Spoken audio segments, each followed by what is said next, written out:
नमस्कार, बहुत स्वागत है आपका। आप देख रहे हैं कहानी कुर्सी की। मैं हूं सौरभ शर्मा आपके साथ। हमारे साथ विजय त्रिवेदी जी, समीर चौगांवकर जी स्टूडियो में आ चुके हैं। सर बहुत स्वागत है आपका। हर्षवर्धन त्रिपाठी जी और प्रोफेसर संगीत रागी जी पहुंचने वाले हैं। देखिए, देश में जंग के हालात के बीच एलपीजी को लेकर खास तौर पर अभी भी लोगों के मन में बहुत सारे सवाल बने हुए हैं और कई जगहों पर अभी भी घबराहट जैसी एक सिचुएशन लगातार दिखाई दे रही है। पार्लियामेंट में उसको लेकर प्रोटेस्ट आज भी चलता रहा। आज आप देख रहे हैं कि ये हफ्ता खत्म होते होते अंतिम दिन है आज, और उसमें भी काफ़ी संख्या में सांसद जो हैं वो प्रोटेस्ट कर रहे थे। लगातार इसके अलावा देश भर में गैस एजेंसियों के सामने लोगों की लंबी लंबी लाइनें भी देखने को मिल रही हैं। ये सिलसिला थम नहीं रहा है।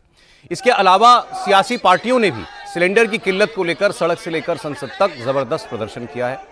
सरकार की तरफ से हालांकि ये साफ साफ बता दिया गया कल कि देश में गैस की कोई कमी नहीं है, खासकर घरेलू सिलेंडर की कोई कमी नहीं है। लेकिन लोगों की घबराहट की वजह से, पैनिक बुकिंग की वजह से जो हालात हैं वो आपको ऐसे बनते हुए दिखाई दे रहे हैं कि कहीं शॉर्टफॉल दिखाई दे। इस बीच आज से होटलों और रेस्टोरेंट्स को भी कमर्शियल सिलेंडर्स बांटने की शुरुआत होने जा रही है। इसका पूरा अधिकार केंद्र सरकार ने राज्य सरकारों को दे दिया है। मतलब राज्य सरकारें अपने हिसाब से एलपीजी सिलेंडर्स की आपूर्ति कर पाएंगी होटल इंडस्ट्री को। इसके बावजूद आप देखा कि संसद भवन परिसर में विपक्षी सांसदों ने बैनर पोस्टर लेकर एलपीजी के मुद्दे पर सरकार को घेरने की कोशिश की। सड़कों पर भी प्रदर्शन किए जा रहे हैं। दिल्ली की सड़कों पर कांग्रेस के कार्यकर्ता उतरे और उन्होंने एलपीजी के मुद्दे पर जबरदस्त प्रदर्शन किया। कांग्रेस वर्कर्स ने सड़क पर चूल्हा जलाकर चाय बनाई। इससे संदेश दिया कि अब ये नौबत आ गई है कि फिर एक बार चूल्हे के युग में जाना पड़ रहा है। एलपीजी संकट को लेकर गुस्से की तस्वीरें और तमाम शहरों से भी आ रही हैं। जयपुर से, चेन्नई से प्रदर्शनों की तस्वीरें हमें मिलती हुई दिखाई दे रही हैं। सरकार ने कल क्या बताया? सरकार ने ये बताया कि हम रोजाना, सरकार ने कहा, लगभग 50 लाख सिलेंडर जो हैं वो डिस्ट्रीब्यूट करते हैं डोमेस्टिक कंजम्पशन के लिए। और अभी तक हमें ये नहीं कहीं से खबर है कि डिस्ट्रीब्यूशन के स्तर पर, मतलब जो रिलीज किया जाता है कोटा एजेंसीज को जो दिया जाता है, उस स्तर पे कहीं कोई कमी नहीं है। मतलब सरकार कह रही है हम अगर रोज 50 लाख सिलेंडर बांटते हैं तो हम आज भी 50 लाख सिलेंडर एजेंसियों को दे रहे हैं। एजेंसियां फर्दर आगे जो ले रही हैं, बांट रही हैं सिलेंडर, वहां पर लोग घबराहट में कोशिश कर रहे हैं कि उनको वक्त से पहले सिलेंडर मिल जाए, क्योंकि अब बुकिंग का जो टाइम है वो 21 दिन से बढ़ाकर 25 दिन से 25 दिन भी कर दिया गया है। सरकार ने कहा कि ना कंजम्पशन बढ़ी है, ना डिस्ट्रीब्यूशन में कमी आई है, बुकिंग हमें लग रहा है कि ज़्यादा बढ़ गई है। वो इस वजह से क्योंकि लोग ज़्यादा जल्दी सिलेंडर जो है वो बुक करने की कोशिश कर रहे हैं, या अन्य जरियों से भी जहां से मुमकिन हो पे एक सिलेंडर और उठा लो घर में रखने के लिए, बाद में कमी नहीं होनी चाहिए। उसकी वजह से कुछ हालात ऐसे दिखते हैं, वरना कहीं कोई घरेलू सिलेंडर की शॉर्टेज नहीं है। और मैंने आपको बताया कि अब तो होटल इंडस्ट्री को भी, रेस्टोरेंट्स को भी सिलेंडर बांटे जाने की शुरुआत आज से हो गई है। लेकिन उसका जिम्मा राज्य सरकारों को दिया गया कि आप देखें आपके राज्य में कहाँ, किस शहर में, किस कस्बे में कहाँ ज़्यादा ज़रूरत है, वहाँ उसके हिसाब से आप इसको डिस्ट्रीब्यूट कीजिए। तो ये तो एक बात हुई अभी तक की। अब इसके बाद हॉर्मुज, जो स्ट्रेट ऑफ हॉर्मुज है, उसके बंद होने के बाद ईंधन का जो ये संकट दिखाई दे रहा है, इसके बीच सरकार ने कुछ बड़े कदम उठाए हैं। आपको बता दें कि बहुत जल्द 8 LPG tanker straight of Hormuz को पार करके भारत पहुंचने वाले हैं। भारत सरकार ने ईरान से इसके लिए बातचीत तेज कर दी है। जल्दी एलपीजी की आपूर्ति और आने की उम्मीद है। सूत्रों के मुताबिक 8 एलपीजी टैंकर्स इस वक्त स्ट्रेट ऑफ हॉर्मुज से ठीक पहले खड़े हुए हैं। इन जहाजों की आवाजाही को आसान बनाने के लिए सरकार ईरान के संपर्क में है। कल प्रधानमंत्री की ईरान के राष्ट्रपति से भी बात हुई है। बताया जा रहा है कि ईरानी अधिकारी इस प्रक्रिया में सहयोग भी कर रहे हैं और उन्होंने अपने उन नाविकों की भी चिंता जताई है जो इस वक्त भारत में, लगभग 250 ईरानी नाविक इस वक्त भारत में हैं। तो देखिए, इन हालात में हर आदमी के हाथ में जो पत्ता है वो उसको इस्तेमाल करता है। आपको मालूम है वो एक जो शिप थी उसको सबमरीन से फायर करके डुबो दिया था अमेरिका ने, वो श्रीलंका के आगे थोड़ा सा, और उसके बाद फिर एक शिप जो थी उसने भारत में डॉक करने की परमिशन मांगी, उनको परमिशन दे दी भी गई थी। अब भारतीय अधिकारियों ने उन्हें यहां रहने की जगह दी, साथ ही उनके ईरान लौटने की भी व्यवस्था की जा रही है। तो ये भी ईरान को दिखता है कि भाई हमारे लोग भारत में भी फंसे हुए हैं, उनको भी हमको वापस लाना है। और भारत इसके बदले में नहीं कहना चाहिए, लेकिन भारत ये कह रहा है कि आप कम से कम इन टैंकरों को वहां से निकलने दीजिए। ज्यादा एलपीजी के टैंकरों की चिंता है। अब वो इस बीच ये भी कुछ चर्चाएं चल रही हैं कि क्या किसी तरीके से इनको एस्कॉर्ट करके भी वहां से लाया जा सकता है। हमने कल इस पर डिटेल में चर्चा की भी थी। हर्षवर्धन त्रिपाठी जी भी जो हैं वो स्टूडियो में आ गए हैं। लेकिन ऑयल और गैस संकट कितना असली है और कितना मैन्युफैक्चर्ड है, कितना है और कितना बताया जा रहा है, और इसमें क्या कुछ पॉलिटिकल पॉइंट्स भी स्कोर करने की कोशिश हो रही है, इसको लेकर प्रधानमंत्री मोदी ने कल शाम एक कार्यक्रम में कुछ बातें कही हैं। उन्होंने कहा कि एलपीजी को लेकर खास तौर पर कुछ लोग जनता के बीच पैनिक क्रिएट करने का प्रयास कर रहे हैं। वो अपना एजेंडा चलाना चाहते हैं और ऐसा करके वो जनता के सामने खुद ही एक्सपोज हो रहे हैं और साथ ही देश का बहुत बड़ा नुकसान भी कर रहे हैं। साथ ही प्रधानमंत्री मोदी ने यह भी कहा कि राज्य सरकारों की जिम्मेदारी है कि वो कालाबाजारी को रोकें और भ्रम फैलाने वालों पर सख्त कार्रवाई करें। आजकल बहुत चर्चा एलपीजी को लेकर हो रही है। कुछ लोग हैं जो पैनिक क्रिएट करने का प्रयास कर रहे हैं, अपना एजेंडा चलाना चाहते हैं। मैं इस समय उन पर राजनीतिक टिप्पणी नहीं करना चाहता, लेकिन इतना जरूर कहूंगा कि ऐसा करके वो जनता के समक्ष खुद को एक्सपोज हो ही रहे हैं, पूरे देश का भी बड़ा नुकसान कर रहे हैं। साथियों, आज युद्ध से जो ये वैश्विक संकट आया है, उसके प्रभाव से कोई देश अछूता नहीं है। कम अधिक मात्रा में हर कोई इस संकट के शिकार है। भारत भी इस संकट से निपटने के लिए कोई कसर बाकी नहीं छोड़ रही है। आज के इस अहम समय में, आज इस मंच से मैं राज्य सरकारों से भी एक अनुरोध है। ये जरूरी है कि कालाबाजारी न हो, अफवाहें न फैले, इसलिए स्थिति की गंभीरता से मॉनिटरिंग आवश्यक है। जो कालाबाजारी कर रहे हो उनके खिलाफ बड़े एक्शन भी होने चाहिए।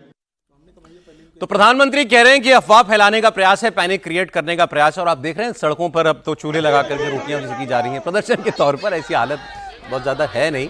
त्रिपाठी जी बताइए जरा, अब इन प्रदर्शनों में कितनी सच्चाई है? प्रधानमंत्री कह रहे हैं लोग जानबूझ के, मतलब पॉलिटिकल पार्टियां जानबूझ के देश में शॉर्टेज की अफवाहें फैला रही हैं। देखिए, मुझे लगता है कि एक जिम्मेदार नागरिक के नाते जो कर्तव्य होना चाहिए, शायद हम उसमें अभी भी बहुत कुछ सीखना बाकी है। कोविड का समय हो या आज का समय हो, इनमें से कोई भी समस्या सरकार की पैदा की हुई, सरकार की नीति की नहीं है। मतलब ये स्पष्टता होनी चाहिए। ये वाली नीति की भी नहीं है, ये भी नहीं है, ये भी नहीं है। कोई हमने नहीं, कल बोला, हमने वो कहने को कुछ भी बोल दें, वो तो इसको एप्स्टीन से भी जोड़ देते हैं कि एप्स्टीन जो मर गया है, जो नीच आदमी, जो जाने कौन कौन से कुकर्म किया था, उसकी वजह से आ गई क्राइसिस। मतलब वो कुछ भी बोलते हैं। खैर, मूल बात यह है कि अगर एक प्रोडक्ट, दो प्रोडक्ट हैं ऐसे जिनको आप लेकर आते हैं, इंपोर्ट बहुत ज्यादा है, तो अगर रुकेगा तो मुश्किल होगी। सरकार ने पहले दिन का, मुझे याद है, 100% एलपीजी सीएनजी ट्रांसपोर्ट इसकी कहा कि यह सप्लाई रहेगी। दूसरी चीजों में कहा कि थोड़ी कम होगी। इंडस्ट्रियल को उन्होंने कहा कि 80% जो 6 मंथ एवरेज है उसको हम देंगे, ऐसे उन्होंने बताया। लेकिन सवाल एक, क्या सचमुच ये जो सब कुछ तमाशा हो रहा है, ये क्या मतलब जिम्मेदार लोग हैं? ये देश को जिम्मेदारी से सोचिए। जिसके घर में गैस खत्म होने वाली होगी वो जाके भाग के लाइन में लग जाएगा, जिसके घर में गैस होगी भी वो लाइन में लग जाएगा। और जाहिर है जब ऐसे लोग अचानक लाइन में लगेंगे तो फिर क्या होगा? जो डिमांड सप्लाई का सीधा सा सिद्धांत है कि फोन की लाइन बिजी हो जाएगी, जो कनेक्शन होगा, जहां आप गैस एजेंसी पे जाएंगे वहां लोग लिए बैठे होंगे उनके घर में। अब उसमें क्या है, जो 20% 10% रियल जो जरूरतमंद लोग हैं वो बेचारे फंसेंगे, वो रोएंगे। और वो संकट है। मैं बार बार कह रहा हूं कि पेट्रोलियम मिनिस्ट्री का यह कहना कि एकदम कोई संकट नहीं, इससे बचना चाहिए, बल्कि उनको एजेंसी चेक करानी चाहिए। जैसे कोई कह रहा है कि कालाबाजारी हो रही, पता कीजिए किस एजेंसी में कालाबाजारी हो रही, तुरंत उसका लाइसेंस रद्द कीजिए। जमाखोरी हो रही, अब वो हापुड़ से हो जो समाजवादी पार्टी से जुड़ा नेता अब्दुल रेहान है, 55 सिलेंडर। एक मैं उदाहरण दे रहा हूं, ऐसे कौन कौन नेता कर रहे होंगे, किस पार्टी के होंगे, वो सब पकड़िए। सरकार ने इसको थोड़ा एक्सेप्ट किया। सरकार ने कहा हम तो पूरा कोटा भेज रहे हैं, लेकिन पैनिक बुकिंग में या कालाबाजारी की वजह से कुछ हो रहा हो। सौरभ, अगर उसको ठीक कर लिया जाए, जैसे उदाहरण के लिए किसी के पास क्या होता है, 2 सिलेंडर होते हैं अधिकतम, तो दूसरा भी भरा लेगा, 2 के बाद वो घर में बर्तन में थोड़ी नहीं ले जाएगा। तो मुझे लगता है ये भी थोड़ा ठीक रखना चाहिए। नहीं, पैनिक बुकिंग में कैसे हो रही है ये बताइए। सरकार तो कह रही है हमने उसको कोर्ट से जोड़ दिया, अब आपको कोर्ट देना पड़ता है एजेंसी को। मैं बता रहा हूं, इस देश में बहुत से ऐसे गैस कनेक्शन हैं जो यूज में नहीं होते हैं। एजेंसियां लगातार ऐसे कनेक्शन जो उनके पास होते हैं, जो उनको पता है कि ये भाई इसके यहां उतना उपयोग नहीं, 3 महीने में आता है, 4 महीने में आता है, उनके पास सबका रिकॉर्ड है। अब वो सारे सिलेंडर उन्होंने ले लिया, उन्होंने अपने गोदाम पे जाके ताला लगा दिया, कहा भैया सुनो 913 वाला सिलेंडर है लेकिन देंगे 2500। ये पता चलते ही कार्रवाई करिए, पेट्रोलियम मिनिस्ट्री एजेंसी को पूछे कि तुम्हारी मॉनिटरिंग कहां जा रही है। अब तो सब डैशबोर्ड होता है, और जो राज्य सरकार है वो पुलिस से टंगवाए, बढ़िया से इलाज करे, इसके अलावा कोई इलाज। मोदी जी ने वही बोला भी कि राज्य सरकारों की जिम्मेदारी है कालाबाजारी रोकने की। मैं आपको लेकिन एक बयान निशिकांत दुबे का दिखाता हूं, क्योंकि ये कांग्रेस परिवार को घेरने के लिए स्पेशलिस्ट हैं इस वक्त भारतीय जनता पार्टी में। तो इन्होंने कल पार्लियामेंट में बहुत कुछ बोला। आज उन्होंने एक बात कही, उन्होंने कहा एक कमेटी बनी थी साहब 1970 में। 1970 में सर किसकी सरकार थी देश में? इंदिरा गांधी जी की। इंदिरा गांधी, हाँ। तो उन्होंने कहा 70 से 74 एक कमेटी ने काम किया, उसने एक रिपोर्ट बनाई। अब वो क्यों बनाई गई थी कि ये देखें आप कि देश के अंदर की इंफ्रास्ट्रक्चर एरियाज में या जो महत्वपूर्ण संसाधन है उनके भंडारण की सुविधाएं बढ़ाने को लेकर के क्या क्या काम किए जाने चाहिए। जैसे उसमें कहा गया कि परमाणु सुविधाओं का विकास कैसे किया जाए, रेलवे का इलेक्ट्रिफिकेशन करना है तो उसको कैसे किया जाए। फिर उन्होंने कहा अब मैं चुनौती देता हूं राहुल गांधी को कि वो ये बता दें कि ये 70 से 74 4 साल लग के जो रिपोर्ट तैयार हुई, उसमें 70 से लेकर 2074 में जब रिपोर्ट आ गई तो 74 से लेकर 2014 मतलब 40 साल में, इन 40 साल में उस कमेटी की किन किन सिफारिशों को लागू किया गया, ये बता दें, ताकि ये फिर हम बात कर सकें कि आज इस मोदी सरकार की प्रिपरेशन की कमी हो गई, इन्होंने कुछ काम नहीं किया, आप तो बहुत बढ़िया छोड़ के गए थे। ये रिपोर्ट 1974 में आर वेंकट रमन जो इस देश के राष्ट्रपति बने, 1970 से लेकर 74 तक की रिपोर्ट तैयार की गई। इस रिपोर्ट के जो रिकमेंडेशन है 40 साल तक, चाहे कांग्रेस शासन में रही हो, केवल वाजपेयी जी के कुछ 5-6 साल के चीज़ों को छोड़ दीजिए जब उन्होंने स्टोरेज कैपेसिटी बनाने की बात कही, इसमें जो कुछ भी कहा गया इस रिपोर्ट में कहा गया कि न्यूक्लियर फैसिलिटी डेवलप होनी चाहिए। इस रिपोर्ट में कहा गया कि रेलवे का इलेक्ट्रिफिकेशन होना चाहिए। इस रिपोर्ट में कहा गया कि कोल गैसिफिकेशन होना चाहिए। इस रिपोर्ट में कहा गया कि हाइडल पावर जो है वो बढ़ना चाहिए। रिपोर्ट में है। कांग्रेस को मैं चैलेंज करता हूं, राहुल गांधी को, कि 40 साल में 1974 से लेके 2014 तक इसमें से कौन सी चीजें इंप्लीमेंट की तुमने?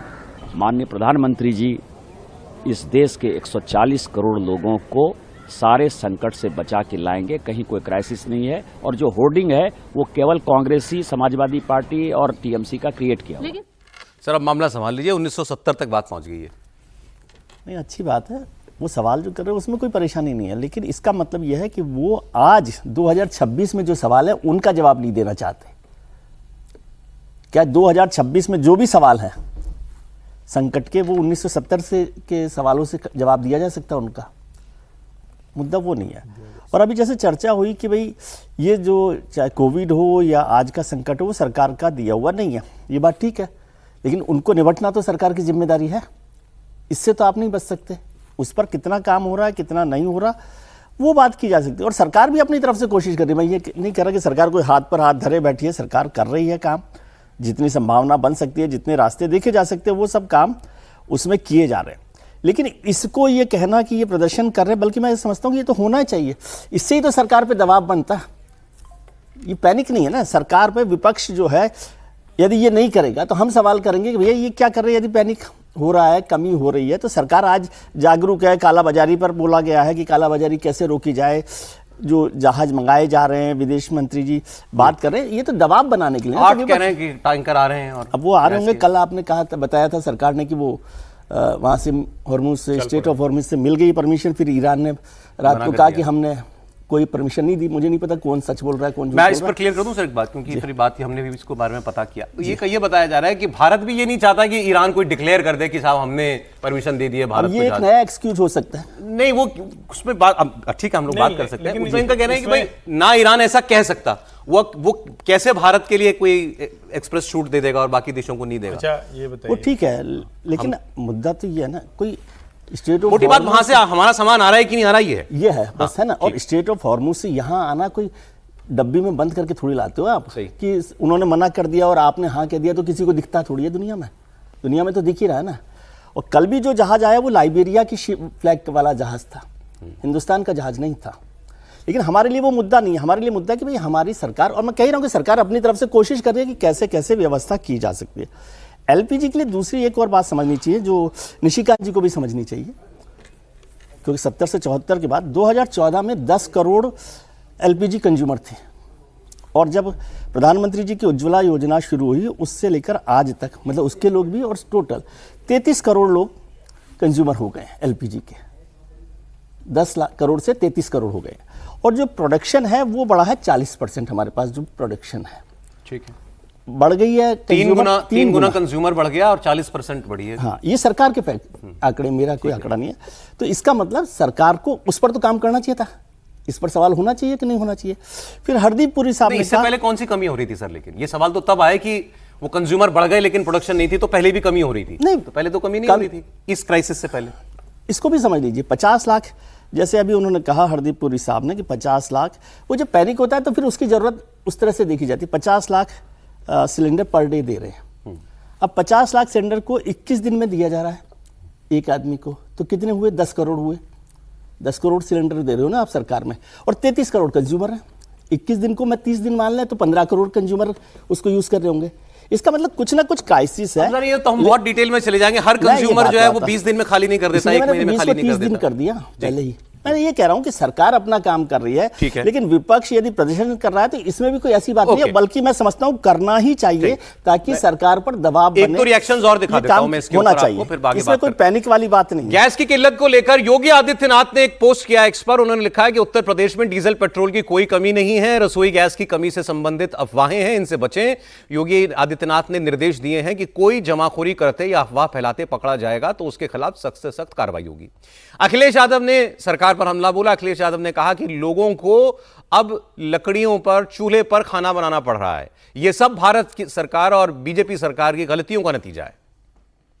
सरकार के गलत फैसले की वजह से आज लोगों को लकड़ी पे खाना बनाना पड़ रहा है, घरों में भट्टी बनानी पड़ेगी, चूल्हे तैयार करने पड़ेंगे, और बाजार में जिस तरीके से मारामारी है, जो इलेक्ट्रिक से चलने वाले हीटर या इलेक्ट्रिक से चलने वाली प्लेट्स की मारामारी है, वो आप देखने को मिलेगी।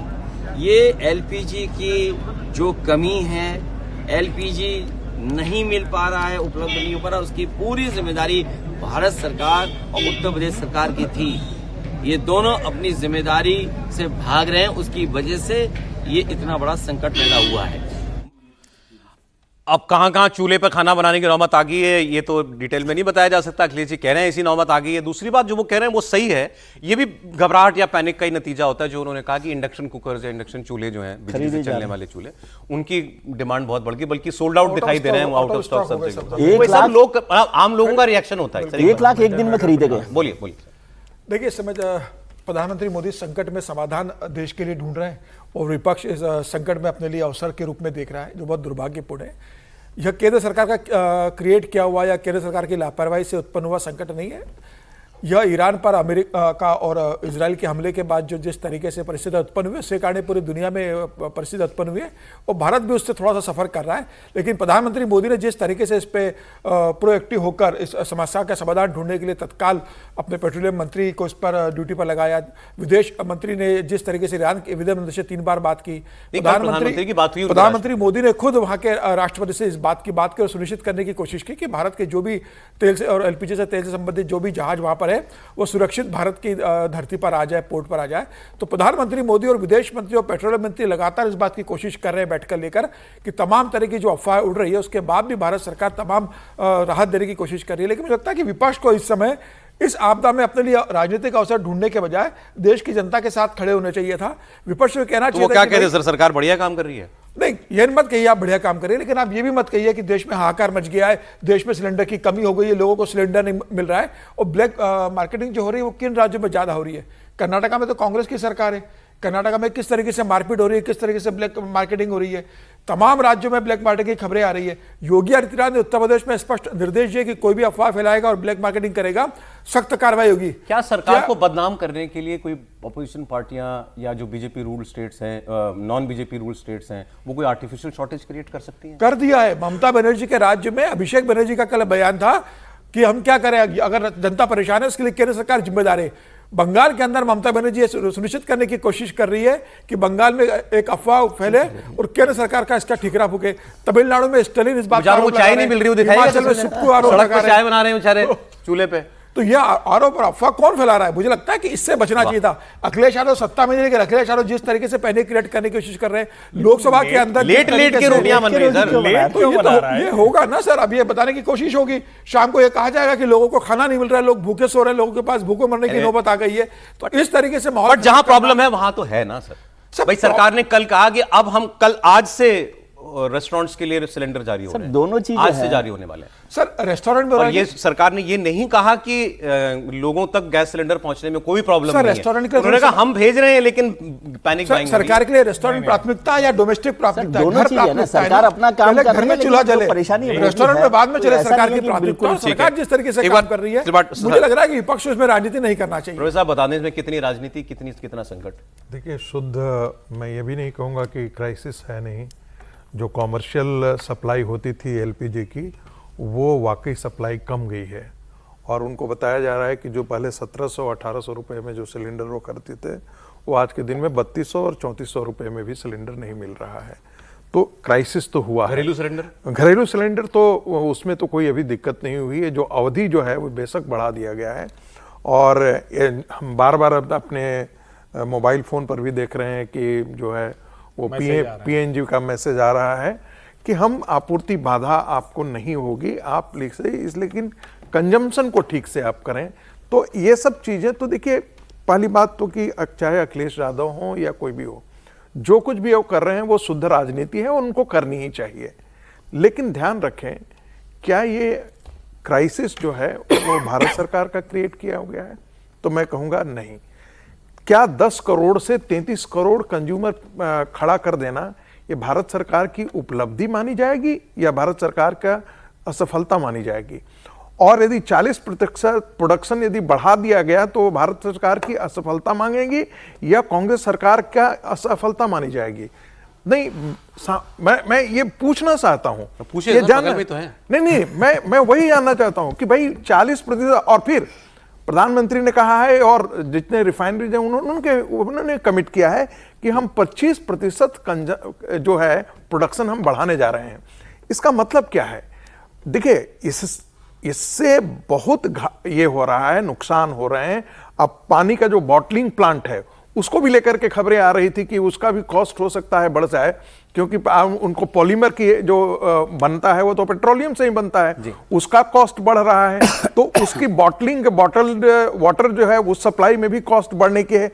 मैं ये नहीं कह रहा हूं कि आया नहीं है, क्राइसिस नहीं हुआ है, लेकिन इसके लिए भारत सरकार को जिम्मेदार ठहरा देना सरासर गलत है और शुद्ध राजनीति है।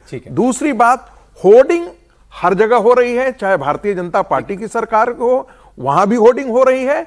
जो जो गैर भारतीय जनता पार्टी सरकार है वहां भी होर्डिंग हो रही है। विपक्ष जरूर चाहेगा कि इस आपदा में वो अवसर तलाश करे और जो भारतीय जनता पार्टी की सरकार है उसको ब्लैक। एक बात रह गई थी, वो निशिकांत दुबे ने जो वो 70 से 74 की कमेटी वाली कही, वो लार्जली एनर्जी सिक्योरिटी के ऊपर वो बात कह रहे थे कि उस कमेटी में यही बातें हुई थी। तो बता दें राहुल गांधी कि क्या उसके ऊपर 2014 तक 40 साल में क्या काम किया, हमारी कमियां निकालते रहे। नहीं, देखिए, मुझे लगता है कि सबसे महत्वपूर्ण प्रश्न वही है और मैंने कोशिश की कि कुछ चीज़ें सिर्फ बता दूं। रिन्यूएबल एनर्जी जो 76 गीगावाट थी, आज वो 234 गीगावाट है। Non fossil fuel installed power capacity वो 5 साल पहले हमने अचीव कर ली, जो 2030 में करनी थी। हम दुनिया भर में जो अगर रैंक के हिसाब से देखें तो 4th में आते हैं रिन्यूएबल के लिहाज से, 3rd में सोलर पर। अब ये सवाल उठ सकता है कि भारत जैसे गर्म देश में हर वक्त सूरज देवता की कृपा रहती है, हमारी सरकारों ने क्यों नहीं सोचा? हाँ, वो विपक्षी पार्टियां चीन वाला दिखाती हैं कि देखो इतना लंबा सोलर का बना दिया है, लेकिन वो नहीं बताती हैं। अब जो सबसे महत्वपूर्ण है, जिसकी बात आज हो रही है, 27 देशों से 40 देशों तक हम डाइवर्सिफाइड हो गए। ये सरकार की पॉलिसी है। हमने जो रशिया यूक्रेन वॉर के समय जो किया था, रशिया को हमने डाइवर्सिफिकेशन में किया, जब कम भी हुआ तो भी अभी 22% है, एक समय 41% तक गया था, हमने एवेन्यू अपने बढ़ाए। एलएनजी का इंपोर्ट हम सिर्फ कतर से करते थे, 90% ऑफ इंपोर्ट उसी से था। अगर वहां से होता तो आज तो तबाही मच गई होती। अच्छा है कि ऑस्ट्रेलिया, अमेरिका और रशिया ये इस क्राइसिस में हुआ। नहीं, मैं कह रहा हूं कि अगर ये सर, इस क्राइसिस तक आने तक आप 90% कतर से नहीं, इसको समझिए, इस क्राइसिस के आने से पहले हम डाइवर्सिफाई कर चुके हैं।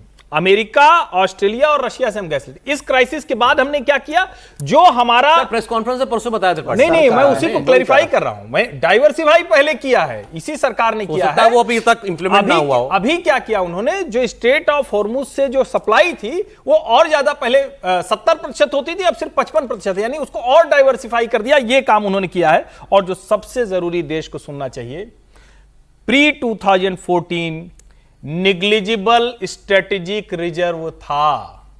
ये ध्यान से सुन लीजिए, जो लोग ये कह रहे हैं कि सरकार क्या काम करती है, यानी कोई स्ट्रेटेजिक रिजर्व हमने उस तरह का बनाया ही नहीं था।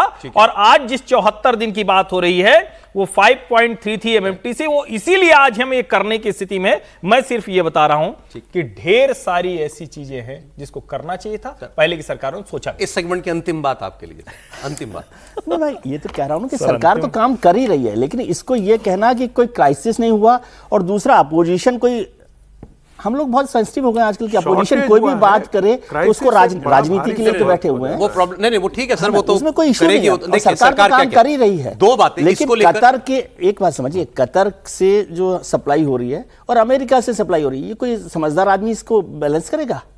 कतर कहाँ है, अमेरिका कहाँ है?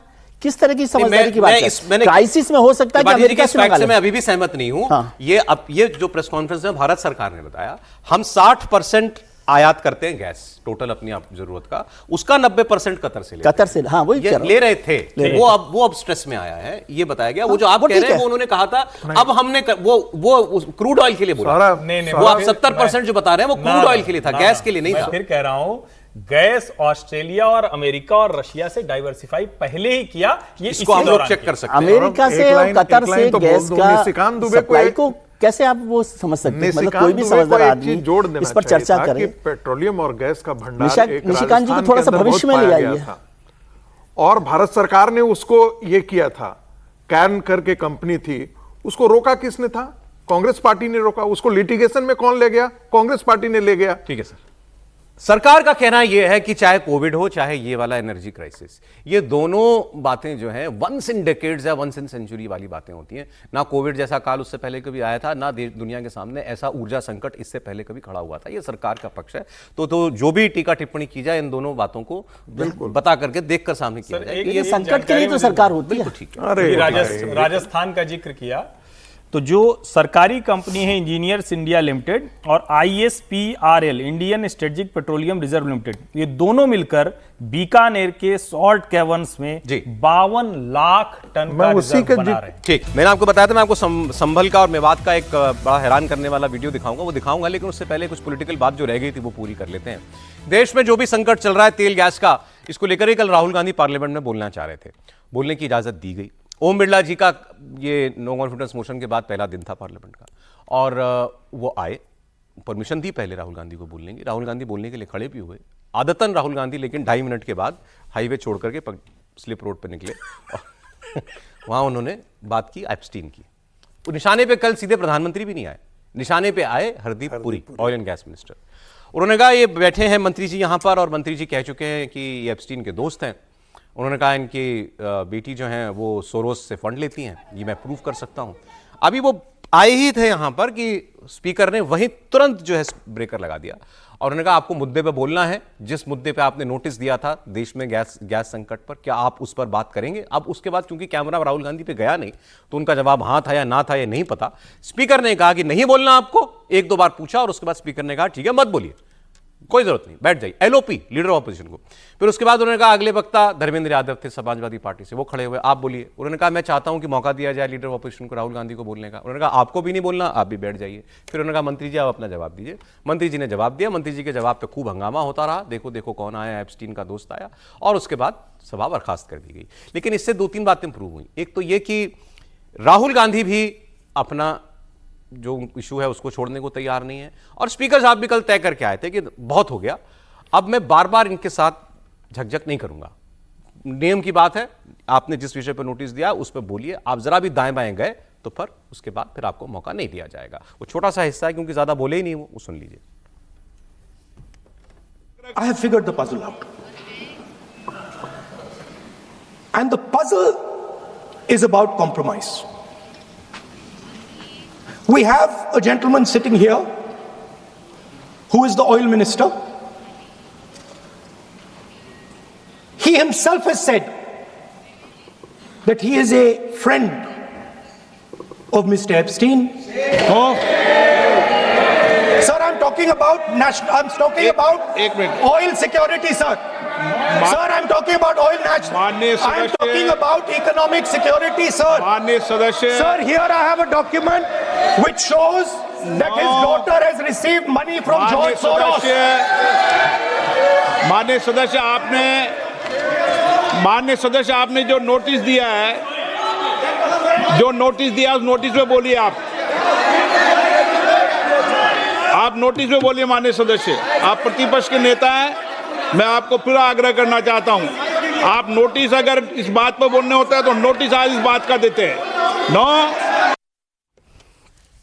तो राहुल जी को शायद लगा था कि हर बार की तरह वो जो थोड़ी बहुत बहस होगी उनकी स्पीकर से, उसके बाद जो है वो अपनी बात कह लेंगे, लेकिन कल स्पीकर ने बिल्कुल उनको कर्टली रोक दिया।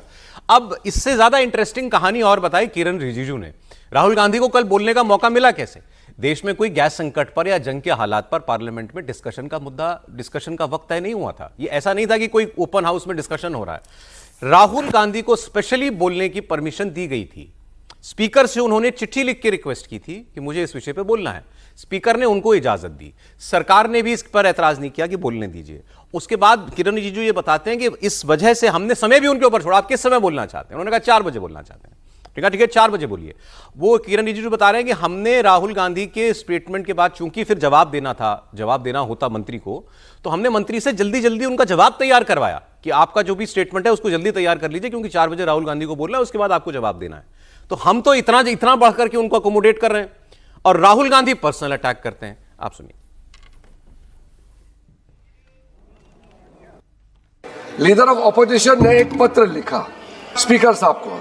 स्पीकर साहब ने तुरंत सरकार को बताया कि लीडर ऑफ ऑपोजिशन की तरफ से एक रिक्वेस्ट आया है, स्पेशल रिक्वेस्ट आया है, क्योंकि एलओपी का लेटर है और यह सप्लीमेंट्री डिमांड फॉर ग्रांट्स में चर्चा हो रही है।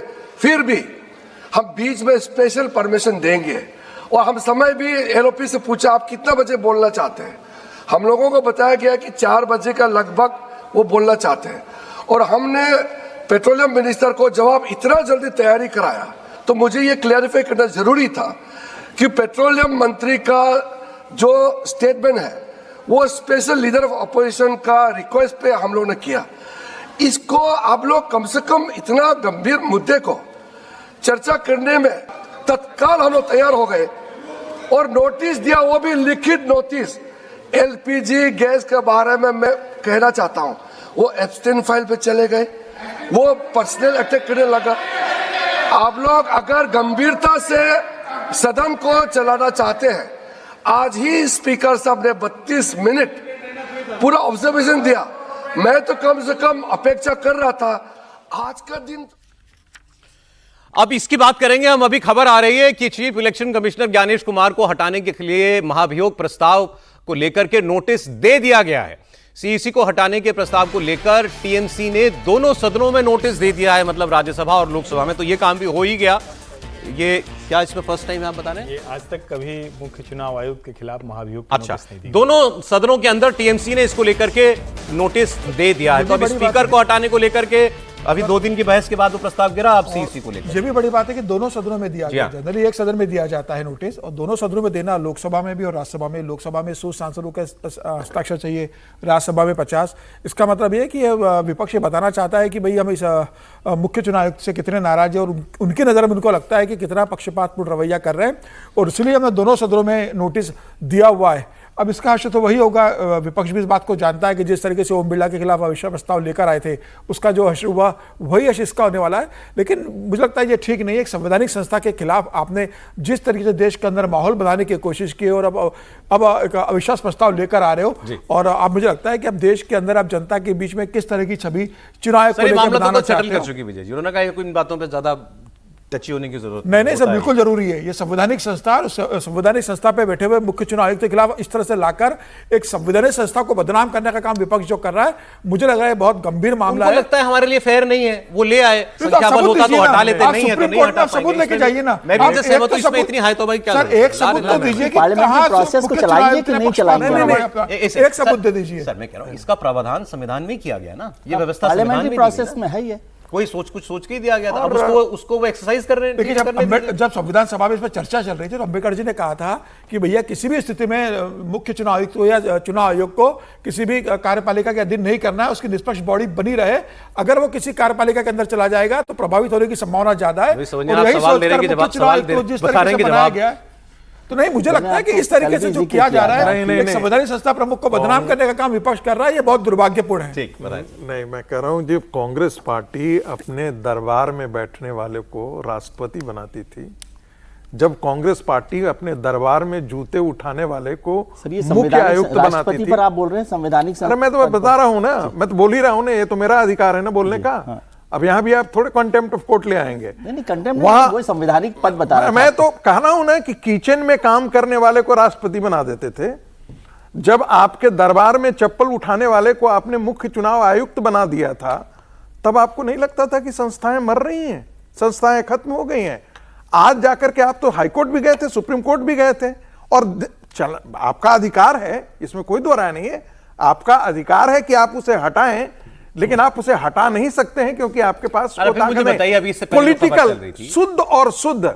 टीएमसी चाहती है बंगाल के मुसलमानों को यह बताना कि हम तुम्हारी लड़ाई यहां पर लड़ रहे हैं, क्योंकि इसमें तो कोई दो राय नहीं है कि जो बांग्लादेशी मुसलमान है उनके वोट कटे हैं। इसमें भी कोई दो राय नहीं है कि जो 60 लाख जो है जिन पर प्रश्नवाचक चिन्ह खड़ा हो चुका है, उसमें से अभी 10-12 लाख का ही यार कैसे का निपटारा हो चुका है, तो अभी 40 लाख 45 लाख लोग बचे हुए हैं। ये सरकार जो किरण रिजिजू बता रहे थे, आउट ऑफ द वे जाके राहुल गांधी को क्यों अकोमोडेट कर रही है? मुझे यही कहा जाता है कई बार जो है ना, जब बहुत ज्यादा आप दूसरे को स्पेस देंगे ना तो वो ये करेंगे। राहुल गांधी समझते हैं कि वो एंटाइटल्ड हैं, और वो जब चाहे, जैसे कांग्रेस कार्य समिति ने, ये संसद नहीं हो, उनके पैतृक कांग्रेस कार्य समिति हो, जिसमें वो अपने पुरखे की तरह जैसे जब मन उठाए उसको डांटने, दिग्विजय तुमने ये क्या किया, कमलनाथ तुमने ये क्या किया, ये क्या किया, वैसे ही वो स्पीकर के साथ भी ट्रीटमेंट करना चाहते हैं। आपने देखा उनकी भाषा क्या था, मिस्टर, हर आदमी बोलता है honourable member of the parliament, honourable minister. आपने उनकी भाषा को आपने ध्यान दिया? कोई सभ्य और संस्कारित भाषा थी क्या राहुल गांधी की? वो एलओपी की सारी मर्यादाएं तोड़ चुके हैं राहुल गांधी। मैं बार बार इस चीज का जिक्र कर चुका हूं। आपको यदि एपिस्टिन फाइल करने था तो आप एक दिन, हम तो चाहते हैं कि 10 सेकंड रुक जाइए, एक दिन पूरे संसद के अंदर चर्चा ही हो जाए कि कौन बैंकॉक मसाज कराने जाता था, कौन इटली जाता था, कौन लंदन मसाज कराने जाता था, कौन, सब एक दूसरे से कीचड़ में उतर जाए। अच्छा सर, दो बातें। राहुल गांधी कल स्पीकर ने नहीं बोलने दिया उनको, जैसे एप्स्टीन का नाम लिया, और सीईसी के खिलाफ नोटिस आ गया। देखिए, कल जो अभी रिजिजू साहब कह रहे थे, वो तो कोई एहसान किया नहीं सरकार ने, और आप कह रहे हैं एंटाइटल, वो तो एंटाइटल है ही, एलओपी है। एलओपी यदि लोकसभा अध्यक्ष को चिट्ठी लिखेगा तो उन्हें मौका देना ही पड़ेगा। ये एंटाइटल्ड है, जो लोग संसद की कार्रवाई नहीं समझते, करना ही पड़ेगा। और मैं कह रहा हूँ एलओपी को तो चिट्ठी लिखने की भी जरूरत नहीं है, वो खड़े हो जाए, अपनी बात रख सकते हैं। लेकिन उन्होंने बल्कि इसलिए किया क्योंकि खड़े होकर वो बात करते तो सरकार को जवाब देने की जरूरत नहीं पड़ती। जो रिजिजू साहब कह रहे हैं, भाई हमने मंत्री जी को कहा, इसलिए क्योंकि एलओपी ने चिट्ठी लिखी तो सरकार, स्पीकर ने कोई सरकार से परमिशन नहीं मांगी। कई लोग कंफ्यूज होंगे कि भाई सरकार को क्यों बताया, सरकार को इसलिए बताया कि भाई आपको इसका जवाब देना हो तो आप इसका जवाब दीजिए। तो ये एंटाइटलमेंट है, राहुल गांधी का नहीं, एलओपी का। रिजिजू साहब की बात से ऐसा लगा कि हमने तो स्पेस दिया इनको। हाँ, ऐसा कुछ नहीं है, और सरकार को भी स्पीकर ने इसलिए बिना बताए भी वो कर लेते, लेकिन स्पीकर को इसलिए दिया कि भाई आपकी तरफ से जवाब देना हो तो वो कर ले। एक बार सर, दूसरी बात, नोटिस पर एक विजय लक्ष्मी फोन पर हमारे साथ है, उनका एक बार ले लें, उनकी बात पता चले। जी विजय लक्ष्मी, दोनों सदनों में प्रस्ताव लाया गया है सीईसी को हटाने का। जी बिल्कुल सौरभ, ये प्रस्ताव जो है ये सबमिट कर दिया गया है, और दोनों ही जगह लोकसभा सेक्रेटरी जनरल और राज्यसभा सेक्रेटरी जनरल के पास टीएमसी का लेड ये रेजोल्यूशन है, जिसमें सीईसी को हटाने की मांग जो है तमाम विपक्षी सांसद कर रहे हैं। 130 लोकसभा के सांसदों ने इस पर हस्ताक्षर किए हैं, और 60 के करीब जो है 60 से 63 के बीच का आंकड़ा है। राज्यसभा में जो राज्यसभा के सांसदों ने हस्ताक्षर किए हैं, दोनों ही सदनों में ये नोटिस जो है ये सबमिट कर दिया गया है टीएमसी की तरफ से, और बाकी इंडिया ब्लॉक की तमाम पार्टीज भी उनके साथ ऑन बोर्ड हैं इस मसले पर। और अब स्पीकर जो है आगे इसको लेकर के डिसीजन है वो लिया जाएगा। एक कमेटी जनरली बनाई जाती है इस तरह के केसेस में और फिर वो अपनी रिपोर्ट सबमिट करती है। अब यहाँ पर क्योंकि ये एक रेजोल्यूशन है, पहले इस तरह का चर्चा थी कि इम्पीचमेंट, लेकिन बाद में शब्दावली जो है वो बदली विपक्षी नेताओं ने, और अब ये एक रेजोल्यूशन है to remove the CC the chief election commissioner of the country. तो ये आज दे दिया है और अब देखना होगा कि आगे किस तरह का रहता है, क्योंकि थोड़ा गैप विपक्ष देना चाहता था। स्पीकर जो लोकसभा के खिलाफ जो रेजोल्यूशन था उनको रिमूव करने वाला, उसका निपटारा जो है उसके बाद में 1-2 दिन का गैप देने के बाद पूरा आइडिया था, क्योंकि वो मोशन जो है वो डिफीट हुआ था संसद के पटल पर। तो विपक्ष का ये एक मत था कि थोड़ा गैप देकर के ही दूसरा मोशन जो है वो सदन में लाना चाहिए, इसलिए इसमें 1-2 दिन का समय विपक्षी सांसदों ने। बहुत शुक्रिया विजय लक्ष्मी आपका। सर ये जरा क्लियर कर दें, ये प्रस्ताव लाने में और महाभियोग लाने में क्या अंतर है? मैं बता देता हूँ, वही बात है, क्योंकि इसीलिए वो दोनों सदनों में लेकर आए। महाभियोग लेकर आते तो महाभियोग की पूरी कमेटी बनकर, एक तो वैसे ये प्रस्ताव लाने से कोई फायदा नहीं है क्योंकि सीईसी को तो इम्पीचमेंट से ही हटा सकते हो आप, लेकिन इसका मतलब विपक्ष केवल उस पर चर्चा करना चाहता है सीईसी के कंडक्ट को लेकर, और दोनों सदनों में। क्योंकि महाभियोग लाते तो एक जगह भी प्रस्ताव रख देते तो वो दोनों सदनों में आता ही, एक जगह से चर्चा हो जाती है, उससे पास होता नहीं होता, उसके बाद वो दूसरे सदन में आता।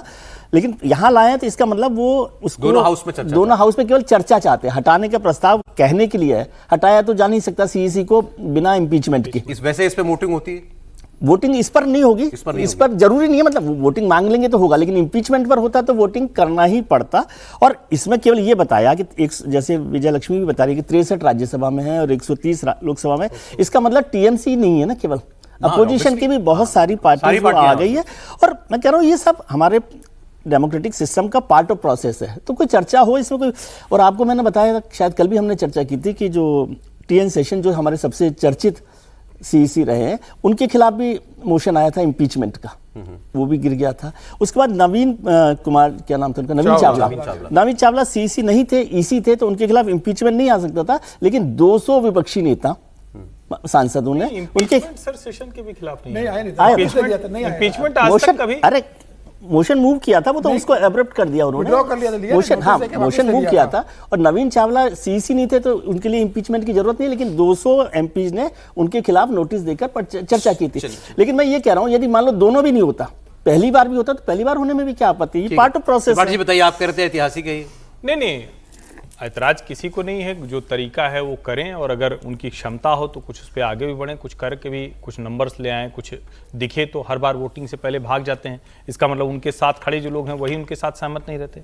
और विरोध जब आप करते हैं तो विरोध का प्रभाव पड़ना चाहिए ना, दिखना चाहिए ना कि पूरा का पूरा विपक्ष परेशान है, वरना संस्था के ऊपर आरोप लगा के निकल जाए। और इसको ये क्यों ना माने कि आप चुनाव के समय में इस तरह की बात सिर्फ इसलिए करते हैं जिससे कि आप उस संस्था के ऊपर दबाव बनाएं, एक जिसको कहते हैं जिस प्रेशर को नहीं होना चाहिए। आप अगर उसको ऑटोनोमस बॉडी कह रहे हैं, उसको लोकतंत्र की सबसे महत्वपूर्ण संस्था कह रहे हैं, तो वो क्यों होना चाहिए? और यहां जितना प्रोसेस है ये ठीक है कि मुझे लगता है कि ये जो इंपीचमेंट से रेजोल्यूशन आया है ये सिर्फ चर्चा के लिए, लेकिन एसआईआर पर सुप्रीम कोर्ट के सामने, पश्चिम बंगाल पर सुप्रीम कोर्ट के सामने, बिहार से बंगाल तक आज तक कोई प्रूफ नहीं दे पाए, कोई भी ऐसी चीज नहीं दे पाए। तो ठीक है, उनके पास एक संवैधानिक तरीका है, उसमें जाए, विपक्ष को कोई एतराज नहीं है। लेकिन क्या ये चुनाव नवीन चावला के खिलाफ लाए थे तो क्या प्रूफ था?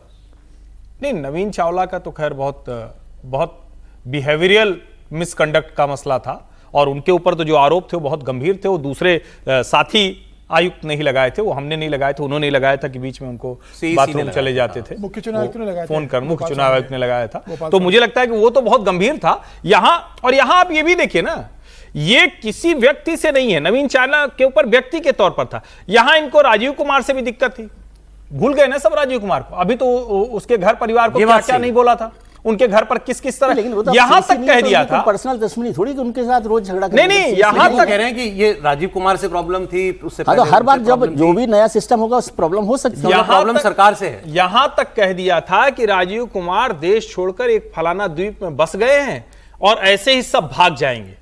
प्रियंका और राहुल गांधी रैलियों में इन सब का नाम ले रहे हैं। ये संवैधानिक व्यवस्था में है। आप लाइए ना, बिल्कुल लाइए, चलिए ठीक impeachment है सर, लाइए, एक लाइन कहने resolution आप, फिर लाइए। मैं जरा वो 2 बातें और बतानी मुझे लगता आज है मेरे कि- पास भी तीसरी मुझे बात। लगता है कि ये जो रेजोल्यूशन लाया गया है दोनों हाउस में, तो ये महाभियोग के ही हिस्सा है, ये अलग नहीं है। ये मुझे लगता है कि देखिए सुप्रीम Impeachment के कोर्ट लिए जरूरत ही नहीं थी दोनों हाउस में नोटिस देने तो की। आता ही फिर सर, मैं तो कह रहा हूं कि दोनों हाउस में यदि एक साथ यदि लाया भी गया है तो कोई इसमें दिक्कत नहीं है। Anyway, सर, हालांकि फर्क क्या पड़ता है? उससे प्रस्ताव हो चाहे एक महाभियोग, कोई पास फर्क क्या होना पड़ नहीं रहा है। हाँ।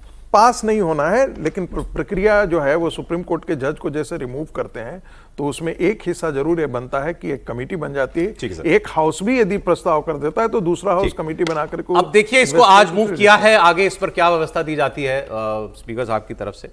आगे मैं आपको कह रहा अभी था, हाँ, जरूरी दो नहीं ना, वो तस्वीरें। उसको रिजेक्ट भी कर सकते, कोई ऐसा नहीं है अच्छा, कि accept motion- करना भी जरूरी नहीं है, सीधे वो तो reject भी हो स्पीकर को सकता है। डिसाइड करना है कि अभी पहले। अच्छा, तो ये भी देखिए, ये तो आज ही क्लियर हो जाएगा। हाँ। अब मैं आपको कह रहा था, आपको एक मैं संभल के एसपी साहब का वीडियो दिखाऊंगा। आज अलविदा जुमे की नमाज है। योगी सरकार जो है वो बहुत एहतियात बरतती है कि, और खासकर संभल जैसे एरिया में जो सेंसिटिव एरिया माना जाता है, क्योंकि जुमे के बाद कई जगहों पर, खासतौर पर अभी ईरान वाला जो मामला चल रहा है, इसके समर्थन में प्रदर्शन भी किए गए, प्रदर्शन की कॉल दी गई। संभल के सीईओ की एक चेतावनी खूब वायरल हो रही है। संभल के सीईओ हैं कुलदीप कुमार, उन्होंने पीस कमेटी की एक मीटिंग बुलाई। पीस कमेटी होती है आमतौर पर ऐसे सेंसिटिव एरियाज के अंदर, धर्मगुरुओं को या कम्युनिटी एल्डर्स को बुला करके उनको बताया जाता है कि आप साहब ऐसे ऐसे मामला है, इनको संभालिएगा। ईरान के लिए यूपी में उन्होंने कहा कि अगर कोई प्रदर्शन करेगा, मतलब अपने एरिया के लिए कह रहे थे, कोई कानून व्यवस्था बिगाड़ेगा तो फिर उन्होंने कहा हम उसका बढ़िया से इलाज करेंगे। जिन्हें ईरान के साथ हमदर्दी है वो वहां चले जाएं और जाके लड़ाई लड़ें। फिर उन्होंने कहा कि संभल में कानून से खिलवाड़ करने वालों को बिल्कुल हम बख्शेंगे नहीं। इसके बाद समाजवादी पार्टी और एआईएमआईएम ने इन पुलिस अफसर के बयान को शर्मनाक और दुर्भाग्यपूर्ण बताया। सपा के सांसद जियाउर रहमान बर्क ने, वहीं के हैं ये, उन्होंने कहा कि पुलिस का काम लोगों को सुरक्षा देना है, ना कि धमकियां देकर उनके बीच डर का माहौल पैदा करना। एआईएमआईएम ने कहा कि अगर प्रदर्शन करना अवैध है तो फिर उस पर केस दर्ज हो, जिसका फैसला किस पर केस दर्ज हो इसका फैसला कोर्ट करेगी, पुलिस नहीं तय करेगी। और इसमें कांग्रेस पार्टी के सांसद हैं, जो शायर हैं, नाम बोल रहा हूं मैं उनका, इमरान प्रताप जी, उन्होंने ये कहा कि वो कह रहे हैं कि कोई खुले में नमाज नहीं पढ़ेगा। ये वो पुलिस कह रही है जो खुले में, जो सड़कों पे होली खेलती है। उन्होंने इसमें होली का रंग भी जो है वो जोड़ दिया। लेकिन क्या ऐसी कोई आपत्तिजनक बात वो कह रहे थे? सुन लेते हैं। उनको खुजली इस बात की मची है कि साहब झगड़ा तो हो रहा है ईरान के इजराइल के बीच में, और वो बीच में ना अपनी टंगड़ी घुसाए पड़े हैं। भाई अगर इतनी दिक्कत है तो आप बैठ जाओ जहाज में, जब जहाज लेने जा रहा है वहां ईरान में फंसे हुए भारतीयों को, तो जहाज में बैठ जाओ और चले जाओ, और जाओ लड़ो ईरान की तरफ से, लौट के आ जाओ।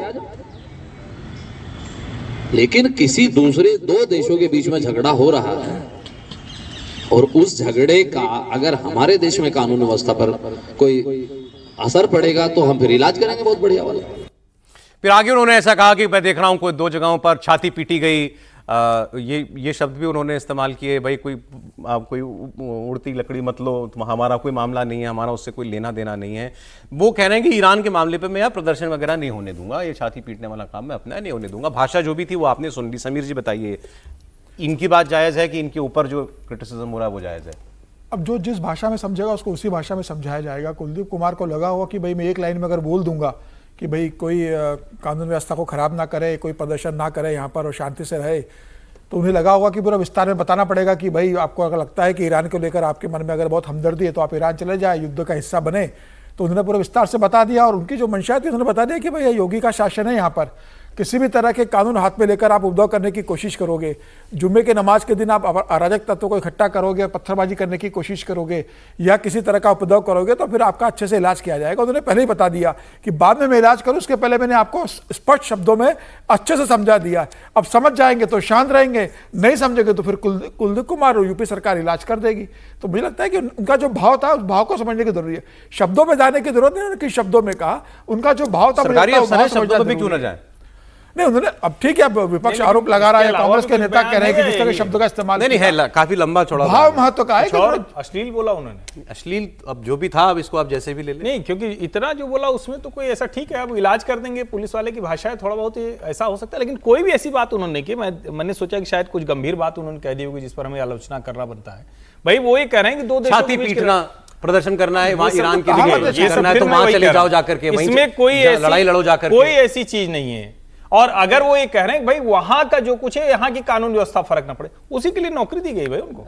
प्रदर्शन कोई ईरान को लेके अगर प्रदर्शन करता है आयतुल्लाह के साथ सेंटीमेंट जोड़ के, उसमें क्या प्रॉब्लम? तो शांतिपूर्ण प्रदर्शन करे, वो कहां उसका नहीं, तो उसका विरोध कहां कर रहे हैं? कहां उन्होंने शब्द कहा है कानून व्यवस्था पर असर पड़ेगा, तो मुझे तो एक भी शब्द उसमें नहीं लगा जो कहीं से भी आलोचना की होगी। अब जबरी आलोचना करनी नहीं, वर्दी वाला है तो उसकी आलोचना करनी है। और दो बात है, उसके दो हिस्से हैं। एक बात तो कहा कि कानून व्यवस्था यदि आप बिगाड़ेंगे तब हम आपके खिलाफ एक्शन लेंगे, इसमें तो बढ़िया से इलाज करेंगे। हाँ, बढ़िया से इलाज करेंगे, यानी कि कुटाई उटाई उसमें सब शामिल है।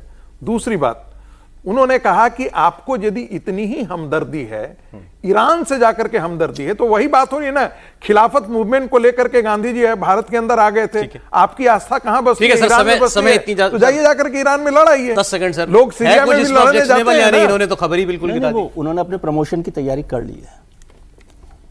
नहीं, प्रमोशन का हो गया सर, इससे कोई लेना देना नहीं। चलिए ठीक है, योग्य अफसर हो तो प्रमोशन होना चाहिए। अब ईरान जंग का कुछ अपडेट आपको हम दे देते हैं। अमेरिकी राष्ट्रपति डोनाल्ड ट्रंप ने ईरान के खिलाफ अपनी जीत का एक बार फिर ऐलान कर दिया। ट्रंप ने कहा कि ईरान के न्यूक्लियर ठिकानों को हमने पूरी तरीके से तबाह कर दिया है और अमेरिकी सैन्य बलों को इस युद्ध में निर्णायक जीत मिल गई। अब उन्होंने जीत डिक्लेयर कर दी है। ईरान का पूरा सुरक्षा बेड़ा, एटमी अड्डों को हमने तबाह कर दिया, ये उन्होंने दावा किया। अमेरिकी राष्ट्रपति डोनाल्ड ट्रंप के मुताबिक युद्ध अभी कम से कम लेकिन 3 से 4 हफ्ते चल सकता है। ये सोर्सेस से खबर वेस्टर्न मीडिया छाप रहा है कि 3 से 4 हफ्ते की लड़ाई के लिए दुनिया को तैयार होना चाहिए। ये इन जंग में जुड़े हुए कुछ अफसरों के हवाले से ये ऐसी बात बताई गई है कि ट्रंप ऐसा सोचते हैं। और ईरान के खिलाफ युद्ध के मोर्चे पर अभी अमेरिका कुछ दिन और डटा रहेगा। और ट्रंप साहब क्या कर रहे हैं वो आप देख लीजिए, जरा दिखा दीजिए ये तस्वीर। दुनिया चल रही है जंग में, दुनिया में लगी है आग और ट्रंप कर रहे हैं डांस। या कल का एक तस्वीर है, वो विजुअल चला दीजिए, वो जो भी चल रहा था। ट्रंप साहब डांस कर रहे हैं एक, और उसी में उन्होंने अपनी जीत का दावा भी किया। फिर उन्होंने अभी एक पोस्ट किया है, उसकी बड़ी मैं देख रहा हूँ सोशल मीडिया पर बड़ी आलोचना हो रही है और कई अमेरिकी आलोचना कर रहे हैं। फुल स्क्रीन ले लीजिए। वो ये कह रहे हैं कि ट्रंप साहब ने उसमें ये लिखा है कि हमने ईरान को तबाह बर्बाद कर दिया और इन्होंने 40 साल लोगों की जानें ली हैं और अब मैं इनको मार रहा हूँ, मुझे बड़ा आनंद आ रहा है। I am very proud of it. ये देखिए साहब, वो तो ना भविष्य थी। डांस अच्छा करते हैं सर, आप छोड़ दीजिए। ट्रंप कह रहे में लग रहा था कि जब रोम जल रहा था तो नीरो बंसी बजा रहा था। यहाँ नीरो डांस करता है, यहाँ नीरो डांस करता है। एग्जैक्टली यही फ्रेज मेरे भी दिमाग में आ रहा था। लेकिन मुझे ऐसा लगता है कि इस चीज़ से हमको ये लेना चाहिए कि ट्रंप कहीं ना कहीं ये महसूस कर रहे हैं कि ईरान के तरफ से जो उनको उम्मीदें थी कि वो ईरान को एक सप्ताह के अंदर पस्त कर देंगे, वैसा संभव नहीं हो पा रहा है। एक बार सर ट्रंप की बात सुन लेते हैं, इसी सभा में क्या कहा उन्होंने। That's why we got to finish it, right? We don't want to go back every 2 years, and that's because, you know, there'll be some day when you don't have me as president. You'll have perhaps you'll have a weak, pathetic person like we've had in the past, mostly all.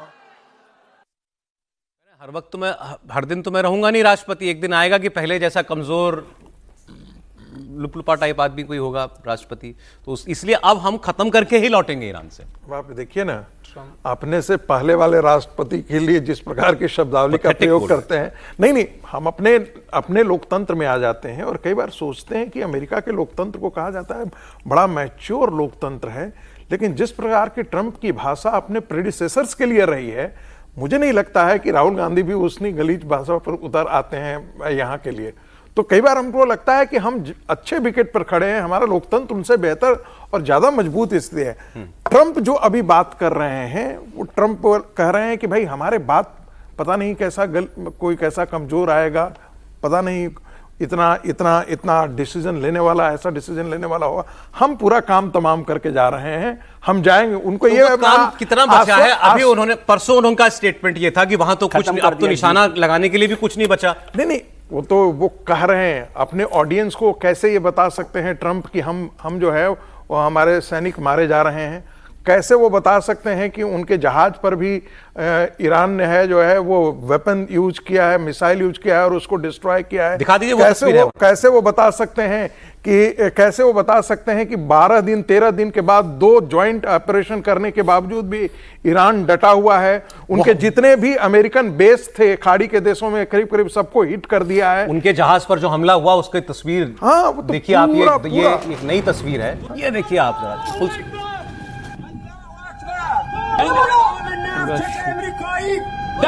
शुरुआत से दिखा दीजिए, इसको शुरुआत से दिखा दीजिए।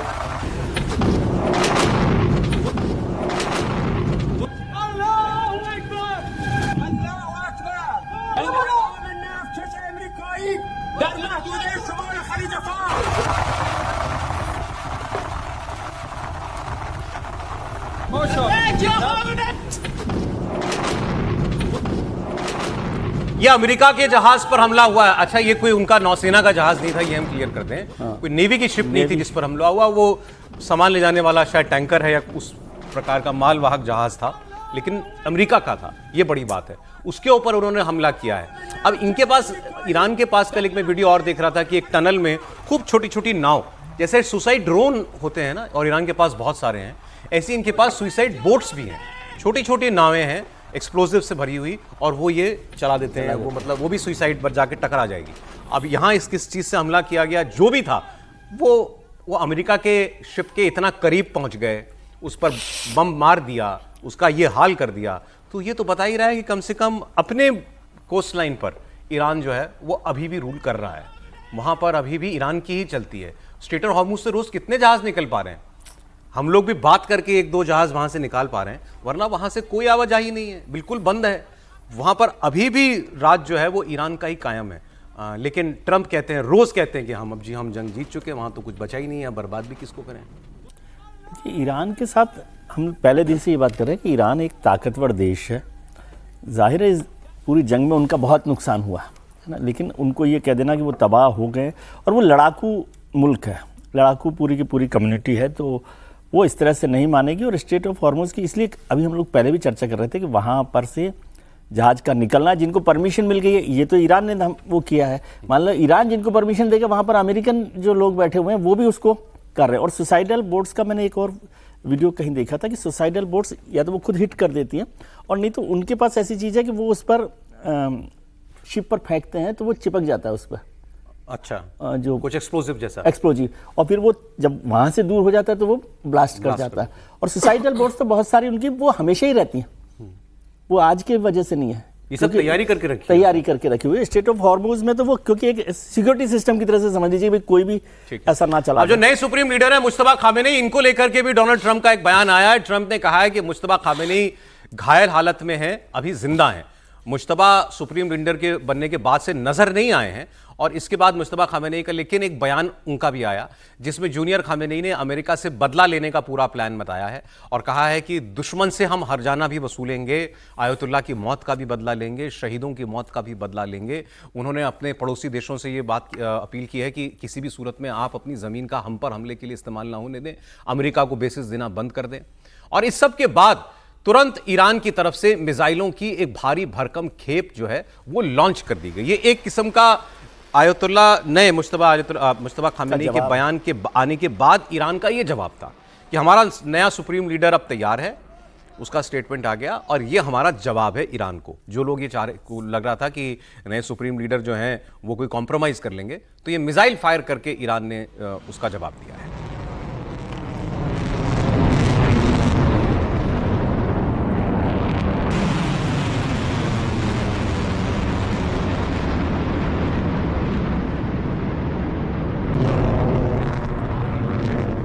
और आपको ये भी बता दें कि आयतुल्लाह खामेनी की जब मौत हुई थी उसमें ये उस दिन ये भी बताया गया था कि आयतुल्लाह खामेनी, उनकी पत्नी, उसमें उनकी बेटी, दामाद, इनकी भी मौत हुई थी। लेकिन अब खबर ये मिली है ईरानी मीडिया से ही कि सीनियर खामेनी की पत्नी, मतलब अब जो सुप्रीम लीडर है, इनकी माँ, वो जिंदा हैं, उनकी मौत की खबर गलत है। वो घायल ज़रूर हुई थी लेकिन वो अब जीवित हैं, ये बताया जा रहा है। और इसकी पुष्टि ईरानी मीडिया ने भी की है, और पाकिस्तान के टीवी पर भी जो है उसको लेकर के एक स्टेटमेंट जो है मैं देख रहा था, वहाँ के व्यक्ति जो हैं वो बता रहे थे कि ईरान में ये बातें अब बता दी गई हैं कि जो आयतुल्लाह खामेनी की पत्नी थी वो जीवित है। आयतुल्ला खामनेई की अहलिया जिंदा है, इस बारे में तस्दीक कर दी गई है। शहीद ईरानी supreme leader Ayatollah Ali Khamenei की अहलिया जिंदा है। ईरानी मीडिया इस बात की तस्दीक कर रहा है। इससे पहले उनकी वफात की खबरें सामने आई थी, जिस बारे में बता दिया गया कि उनकी वफात की खबर गलत है। शहीद ईरानी supreme leader Ayatollah Ali Khamenei की अहलिया की वफात की खबरें गलत है। वैसे तो ये भी अफवाहें चल रही हैं कि जो नए सुप्रीम लीडर हैं, इनके बारे में ये पहले आया था कि ये घायल हैं, शायद पैर में फ्रैक्चर है, चेहरे पर चोट लगी हुई है, कहीं और चोट लगी हुई है। लेकिन कुछ लोगों ने ये दावा करना शुरू किया कि ये इनकेपेसिटेटेड है, मतलब ये अभी कोमा में है, ऐसी भी कुछ लोग बात कह रहे हैं। मतलब ये कोई कमांड में नहीं है, इस अवस्था में नहीं है कि ये राजकाज संभाल सकें, ऐसा भी कुछ लोग दावा कर रहे हैं। और वो अफवाहें और थोड़ा पुष्टि उसकी इस बात से हो रही है, या वो पुख्ता इसलिए हो रही है क्योंकि इनका कोई वीडियो जारी नहीं किया गया, केवल एक स्टेटमेंट जारी किया गया। वो स्टेटमेंट ईरान के नेशनल टीवी के ऊपर वहां पढ़वा दिया गया कि ये आयतुल्ला, ये मुश्तबा खामेनी की तरफ से जारी किया गया है। तो ना उनकी आवाज दिखी सुनी, ना उनका चेहरा दिखा। इसलिए लोग ये शक कर रहे हैं कि जो बताया जा रहा है कि वो जीवित हैं और उनके लिए वोटिंग भी हो गई, वो हैं कहाँ, किस हालत में हैं, क्या वाकई इस वक्त फैसले वो ले रहे हैं, इसकी कोई कंफर्मेशन अभी तक नहीं है। त्रिपाठी जी, देखिए, मैं तो पहले उस पर जरूर टिप्पणी करूंगा, जो डोनाल्ड ट्रंप उनका प्रिय जो नृत्य है वो करने लगते हैं, उनका वो बड़ा प्रिय नृत्य है। ट्रंप साहब का डांस दे दीजिए सर। और मुझे लगता है ना कि हम हिंदुओं को जरा अब दूसरी तरह से चीज़ें देखना सोचना चाहिए। और पिछले 2-3 सालों से मैं इसको ऑब्जर्व कर रहा हूं, और मेरा अपना अनुमान भी है ये कि ये 5 साल का अवसर है अमेरिका के पास। लेकिन जैसे हम कहते हैं ना कि हमारे यहाँ कहा जाता है कि एक कोई असुर था, राक्षस था, और वो इतना शक्तिशाली हो गया, तब से उसने भगवान से मांग लिया वरदान और वो शक्तिशाली हो गया। तो ईश्वर भी कहते थे कि उसके पाप इतने बढ़ने चाहिए कि उसके पाप का घड़ा भरे। मुझे लगता है अमेरिकी पापों का घड़ा भरने जा रहा है। मैं बार बार खामनेई का घनघोर विरोधी हूं कि खामनेई मानवता विरोधी था, महिला विरोधी था, तो मैं उसके साथ नहीं खड़ा हो सकता। लेकिन ट्रंप जो कर रहे हैं, कोई व्यक्ति, इतने लोग मारे जा रहे हैं, इतनी मौतें हो रही हैं, इतना कुछ सर्वनाश हो रहा है, विनाश हो रहा है, और उस पर इस तरह से सार्वजनिक तौर पर नाच सकता है। आप युद्ध में हैं, आप अपने कमांडर्स के साथ, अपनी टीम के साथ कह सकते हैं कि और मारो, हमने मार दिया, ये होता है, जो युद्ध में है, योद्धा में है, सब करता है। लेकिन आप अमेरिका के राष्ट्रपति हैं, जो अमेरिका अपने आप को कहता है कि हम डेमोक्रेसी के कस्टोडियन हैं इस पूरी दुनिया में, उसका राष्ट्रपति इस तरह का व्यवहार करेगा। मुझे लगता है इससे घटिया व्यवहार नहीं हो सकता। और जाहिर है हमारी न तो ये रीच है, ना हम इस पर कोई टिप्पणी कर सकते हैं उस तरह से, लेकिन ये अमेरिका के लोगों को सोचना। आज का पोस्ट पढ़ लीजिए ना, फिर एक लाइन पढ़ देता हूं आपको, अगर ये बुरा लग रहा है तो जो लिखा है उन्होंने वो देख लीजिए। उन्होंने लिखा है, they have been killing innocent people all over the world for 47 years and now I as the 47th president of the United States of America I am killing them. What a great honor to do so. वो जाने लेने को कह रहे हैं कि great honour है। मैं फिर कह रहा हूं, आप जिससे लड़ रहे होते हैं, तो हम दो देशों के बीच युद्ध हो जाए तो किसी से ये उम्मीद नहीं कर सकते हैं कि दूसरा ये कहेगा। लेकिन आप अमेरिका के राष्ट्रपति हैं, आप अमेरिकी राष्ट्रपति के तौर पर यह व्यवहार कर रहे हैं। और अगर खामेनेई ने आतंकवादी पाले, खामेनेई ने हमले किए, उसका जो भी हश्र होना है वो होगा, हुआ और होता रहेगा। लेकिन पूरा ईरान बर्बाद हो जाए, आप जिन ईरानियों के लिए कह रहे थे कि वी आर कमिंग, कहां गया भैया? Help is on the way, कहां गया? वो तो ईरानी मर रहे हैं, आप ही के बम में मर रहे हैं। वैसे एक बात मैं कहूं, इनके बचाव में नहीं है, लेकिन जो हकीकत है, वहां अगर ऑयल इंफ्रास्ट्रक्चर पर हमला नहीं किया गया था अभी तक, इजराइल ने किया और ये नाराज हुए, या उसके अलावा जो ये कहते हैं कि हम चाहें तो आधे घंटे में बत्ती गुल कर देंगे ईरान की, लेकिन हम नहीं कर रहे हैं क्योंकि फिर कभी उतना बड़ा ये तंत्र खड़ा नहीं कर पाएगा ईरान। ये ईरान के लोगों के लिए ये करके ईरान के लोगों को नाराज नहीं करना चाहिए। नहीं, इसमें एक चीज और समझिए, उधर से धमकी भी है कि आप जरा एक बार बत्ती बंद करके तो देखिए, पूरा गल्फ अंधेरे में हो जाएगा और तब हमें और पता चल जाएगा अंधेरे में कहां किसको मारना है। ईरान जहां खड़ा है उसके साथ कोई खड़ा ही नहीं हो सकता। ये खामेनेई वाले शासन को, उसने तो स्टेट ऑफ होर्मुज को वेपनाइज कर दिया भाई। उसके पास न्यूक्लियर होता तो अभी पूरा खाड़ी तबाह हो जाता। एक अपडेट में और बता, तो उसके साथ नहीं। लेकिन अमेरिकी राष्ट्रपति का ये व्यवहार, अमेरिका के लोगों को सोचना चाहिए कि वो क्या कर रहे हैं। अमेरिका के राष्ट्रपति ट्रंप कह रहे हैं हम जीत गए, वो नृत्य कर रहे हैं। ईरान के सीनियर सुरक्षा अधिकारी, और बताया जा रहा है कि वहां की सिक्योरिटी काउंसिल के अभी सर्वे सर्वा यही है, अली लारीजानी। इनका सोशल मीडिया पर पोस्ट आया है कि लड़ाई ट्विटर पर नहीं जीती जाती, ट्रंप को अभी इसकी बहुत भारी कीमत चुकानी पड़ेगी, ये अली लारीजानी कह रहे हैं। वो तो ऐसा लगता है कि ईरान तो कह रहा है आओ लड़ो ना, अभी हम तैयार हैं तुम्हारे लिए। अब ओमान पे आपने अभी देखा था कल परसों की वहां का सलाला पोर्ट था, उसके तेल स्टोरेज डिपो के ऊपर हमला हुआ था और माना गया कि ईरान ने किया है, लेकिन ईरान ने अब ये कहा है कि ये हमला किसने किया हम इसे इन्वेस्टिगेट कर रहे हैं। मतलब ईरान कह रहा है कि हमने नहीं किया। उनके जो राष्ट्रपति हैं, ओमान के राष्ट्रपति जो हैं, क्योंकि ओमान मीडिएटर रहा है अमेरिका और ईरान के बीच में, तो ओमान पर जो हमला होता है उस पर सबसे ज़्यादा हैरानी होती है कि आप जो मीडिएटर है, मध्यस्थ है, उसी के ऊपर आप हमला कर रहे हैं। लेकिन ईरान ने अपने आप को इससे पीछे खींचा। उसने कहा ये हमारा काम नहीं था, हम इसकी जांच करेंगे। मतलब इससे पहले भी एक बार ऐसी खबर आई थी कि सऊदी में कहीं पर कोई हमला हुआ तो इजरायली एजेंट पकड़े गए कि वो वहाँ पर साबोटाज कर रहे थे। क्या ये कोई इनसाइड जॉब है? मतलब कि आप ईरान और आस पड़ोस के देशों का झगड़ा बढ़ाना चाहते हैं, अमेरिका और इजराइल बढ़ाना चाहते हैं, खासकर इजराइल। दूसरा, अब ये खबर भी है कि ओमान, इजिप्ट और तुर्की ये अभी भी मध्यस्थता कर रहे हैं और ये अभी भी ईरान के अफसरों को समझा रहे हैं कि वो किसी तरह सीज फायर के लिए राजी हो जाएं या ट्रंप की कुछ शर्तें मान लें। इससे ट्रंप को भी युद्ध खत्म करने का रास्ता मिल जाएगा और ईरान भी बच जाएगा।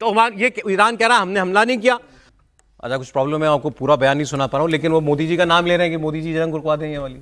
नहीं, बिल्कुल और सही कहा उन्होंने। अगर आप इतिहास भी देखेंगे प्रधानमंत्री मोदी को लेकर, जिस तरीके से रूस और यूक्रेन में युद्ध हुआ था, तब जेलेंस्की ने भी कहा था कि भाई प्रधानमंत्री मोदी चाहेंगे तो युद्ध रुक सकता है। वही प्रधानमंत्री मोदी है जो रूस भी जाते हैं और यूक्रेन भी जाते हैं और दोनों से कहते हैं कि भाई युद्ध किसी भी समस्या का समाधान नहीं, युद्ध का समय नहीं है, बुद्ध का समय है।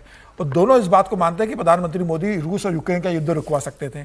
जब प्रधानमंत्री इजराइल जाते तो प्रधानमंत्री इजराइल से भी उसी तरीके से बात करने की ताकत रखते हैं, वहां जाकर वो फिलिस्तीन की भी बात रखने की ताकत रखते हैं। प्रधानमंत्री मोदी का ये कहते हैं कि रूस और अमेरिका दो ध्रुव हैं, 36 का आंकड़ा है, लेकिन अमेरिका में जितना मोदी का सम्मान ट्रंप करते हैं उतना ही पुतिन जब भारत आते हैं या प्रधानमंत्री रूस जाते हैं तो कहते हैं कि भाई मोदी मेरे सबसे करीबी दोस्त हैं।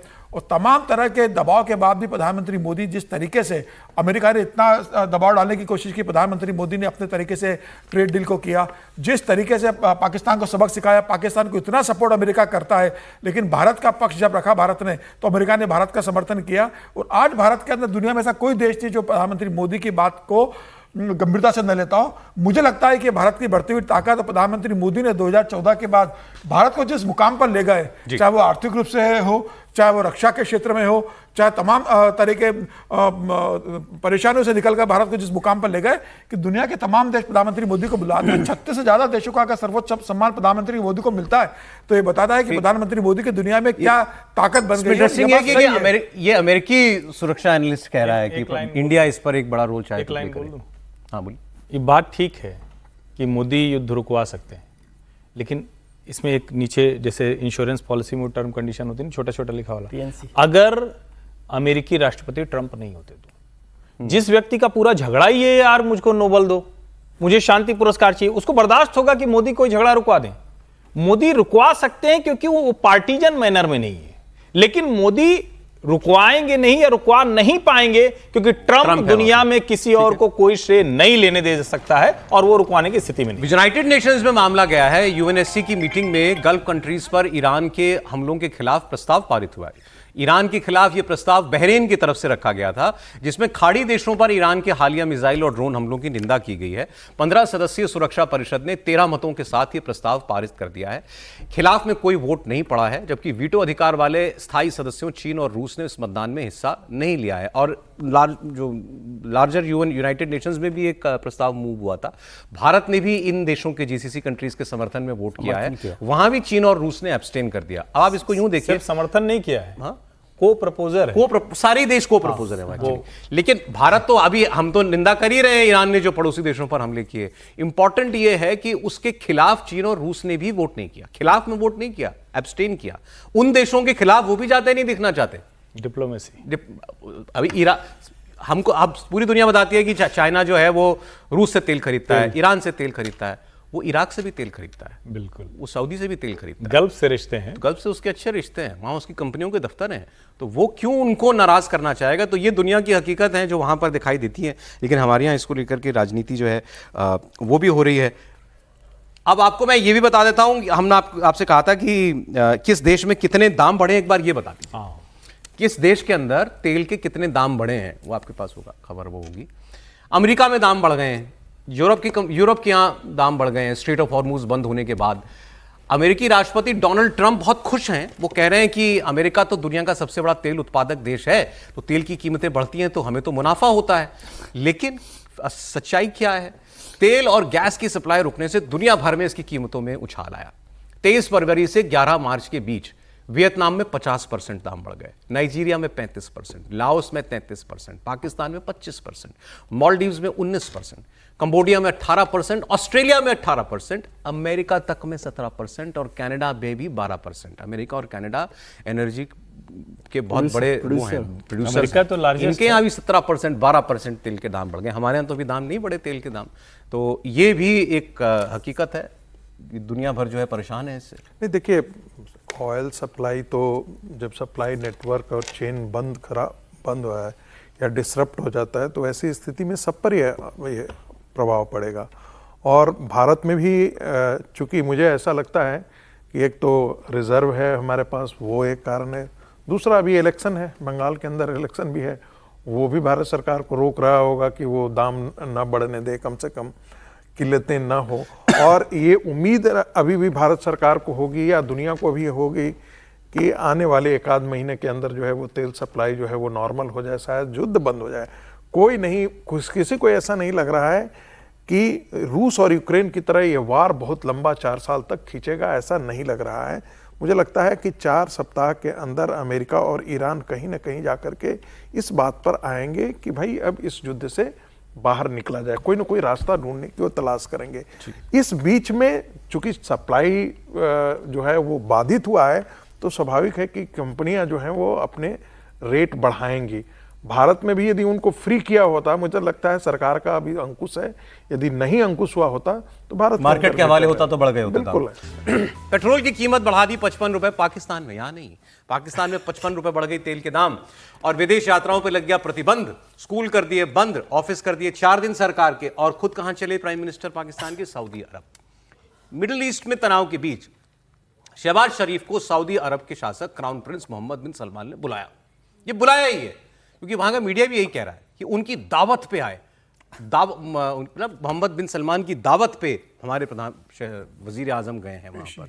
अब पाकिस्तान के जो defence chief of defence staff हैं, फील्ड मार्शल हैं आसिम मुनीर, ये और विदेश मंत्री इशाक डार, ये भी साथ में गए हैं। तो अब अभी 4 दिन पहले तो ये गए थे फील्ड मार्शल सर, अभी गए थे कुछ रोज पहले कुछ रोज मतलब ये 4-5 दिन पहले की बात। और उसके वहां से लौट के आए, ये वहां मांगा है 10 अरब डॉलर का उधार।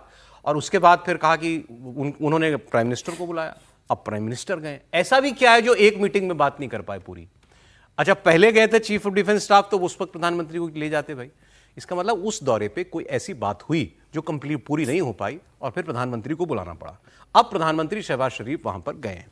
आप सब जानते हैं कि इस युद्ध में बड़ी बुरी गर्दन फंसी हुई है, हर जगह गर्दन फंसाता है पाकिस्तान जाकर के। अमेरिका से दोस्ती की तो वहां पर ट्रंप ने वसूली मांगी हुई है इनसे अफगानिस्तान में, और यहाँ इस लड़ाई में इन्होंने पैक्ट किया सऊदी अरब से वो तुम पर हमला, हम पे हमला मानेंगे हम, और हम तुम्हारी मदद के लिए आएंगे। तो उसने कहा हमला हो गया, आप मदद के लिए आओ। तो मदद के लिए कैसे आओ? वो ईरान है, ईरान के साथ भी बॉर्डर लगता है 700 किलोमीटर का पाकिस्तान का। कुछ वहाँ किया तो ईरान इतना मारेगा इनको, और भी एक जंग चली गई है अफगानिस्तान से। खैर एनीवे, आप ये देखिए टीवी उनका कैसे अनाउंस कर रहा है कि हमारे प्रधानमंत्री बहुत बड़ी विजिट पर गए हैं। ये तो मैंने आपको इसलिए सुनाया कि खबर तो मैं भी बता चुका था कि वो गए, लेकिन वहां अनाउंसमेंट ऐसे की गई कि वो कोई बहुत बड़ा रोल अदा करने गए हैं।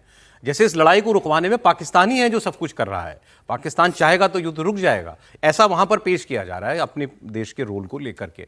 असलियत क्या है वहां के कुछ एक पत्रकार बता देते हैं।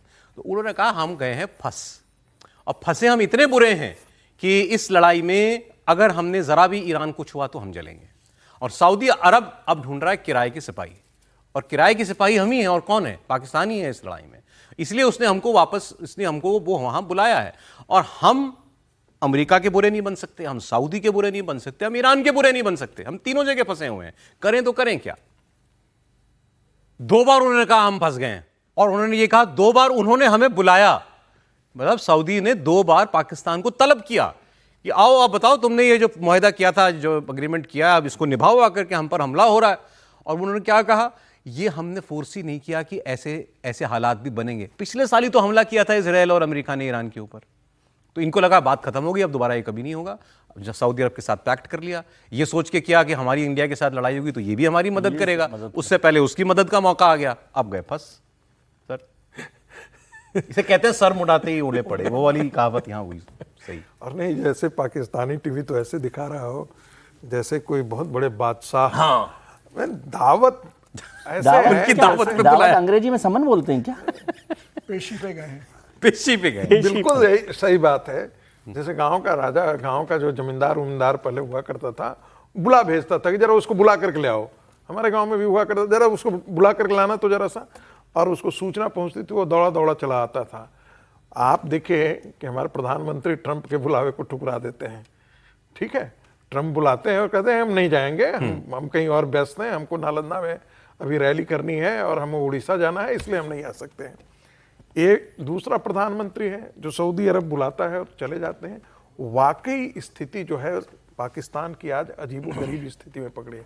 न वो अमेरिका से बैर ले सकता है, न वो इजराइल के साथ खड़ा होने की जरूरत उठा सकता है, क्योंकि जैसे ही उसको इजराइल के साथ खड़ा होने की, ये सऊदी के पक्ष में भी यदि वो बात करता है, खड़ा हो जाता है, तो ईरान के खिलाफ खड़ा होता है। ईरान कल जाकर के पूरी इस्लामिक दुनिया में उसकी ऐसी तैसी करके छोड़ देगा कि देखिए ये वो ताकतें हैं जो यहूदियों के साथ खड़ा हो गया, जो इस्लामिक मुल्कों के साथ इतना जुल्म करता हो, उसके साथ जो है वो मामला वो मुस्लिम उम्मा वाला भी तो है ना। मैं वही बात कर रहा हूं, मुस्लिम उम्मा के साथ साथ मुस्लिम वर्ल्ड की जो सॉलिडरिटी है, वो भी एक सवाल पैदा करता है कि भाई ज्यूज के अगेंस्ट लड़ रहे हो ना, ईरान यही बता रहा है ना सर। इसी को लेकर हम लड़ किसके अगेंस्ट, हम तो ज्यूज के अगेंस्ट लड़ रहे हैं। इसको लेके एक और मेरे पास बयान है, वो मैं दिखाता हूं आपको। बिल्कुल यही बात जो प्रोफेसर साहब कह रहे थे कि जो मुस्लिम दुनिया है, इसकी एकता पर ये सबसे बड़ा खतरा है, सबसे बड़ा आघात है।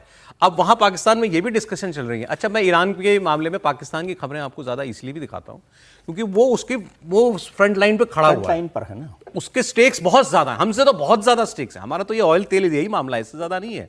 उसका तो जमीन मिली हुई है, उसके ऊपर कुछ ऊपर नीचे हुआ तो वो जंग में उसको कूदना पड़ेगा या जंग उसके ऊपर आ जाएगी। इसीलिए वहां जो बातें होती हैं वो उस नजरिए से बड़ी मतलब वो अंदर की बात निकालने की कोशिश करते हैं। वो ये बात कर रहे हैं कि ये बताएं कि ये ईरान ने अपने सारे पड़ोस के ऊपर हमले किए, वो क्यों नहीं पलट के हमला कर रहे? बहरीन, कुवैत, यूएई, ओमान, ये जहाँ गए हैं, सऊदी अरब, ये ईरान पे हमला क्यों नहीं कर रहे? ये वहीं से हमले हो रहे हैं इनके यहाँ से जहाँ पर अमेरिका के बेसिस हैं। इनका कोई जहाज हवा में नहीं उड़ रहा है, इनकी कोई मिसाइल नहीं चल रही है, ये केवल डिफेंसिव पोस्चरिंग कर रहे हैं। मिसाइल आती है तो गिरा देते हैं या ड्रोन आता है तो गिराते हैं। तो वहाँ ये पूछा कि क्यों नहीं कर रहे? उन्होंने कहा आप कल्पना कीजिए अगर ये सारे देश मिलकर ईरान पे हमला कर दें, सारे मुस्लिम देश मिलकर ईरान पे हमला कर दें, जो ईरान चाहता है, तो होगा क्या? आज ईरान की सारी जनता, उसके अंदर मैसेज ये जाएगा हम शिया हैं और ये सारे सुन्नी देश हैं। ये शिया सुन्नी का मामला बन जाएगा और वो पूरी तरीके से वो विक्टिमहुड में आ जाएगा ईरान। वहां की जनता, वो ये देश नहीं चाहते हैं कि हम पे ये इल्जाम लगे कि हमने एक बरादर इस्लामी मुल्क के ऊपर हमला किया। और इस बीच ईरान के तेहरान शहर में प्रदर्शन हो रहा था, वहां एक बड़ा धमाका हुआ है, उसकी तस्वीरें आई हैं। रैली के दौरान एक बड़ा ब्लास्ट हुआ है, यूएस और अमेरिका इजराइल के खिलाफ ये प्रदर्शन हो रहा था। ये देखिए आप तस्वीर।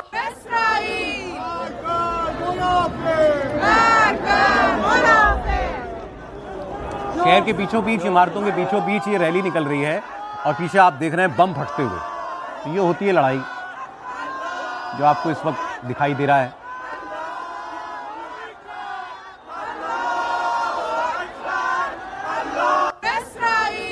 तो ये एक तस्वीर है, मैं आपको एक और तस्वीर दिखाता हूं। स्ट्रेट ऑफ हॉर्मुज की हमने इतनी चर्चा की, उसकी तस्वीरें बिल्कुल क्लोज से देख लीजिए, नजदीक से, जिसको लेकर पूरी दुनिया में संकट खड़ा हो गया है तेल का। हॉर्मुज के पास कैसे ईरानी गार्ड्स बिल्कुल वहां जहाजों के बीच गश्त कर रहे हैं, उनके बिल्कुल नजदीक तक पहुंच पा रहे हैं, और क्यों उन्हें खतरा महसूस ना हो, इसकी तस्वीरें भी आपको दिखाते हैं। स्ट्रेट ऑफ हॉर्मुज वाली तस्वीर दिखा दीजिए।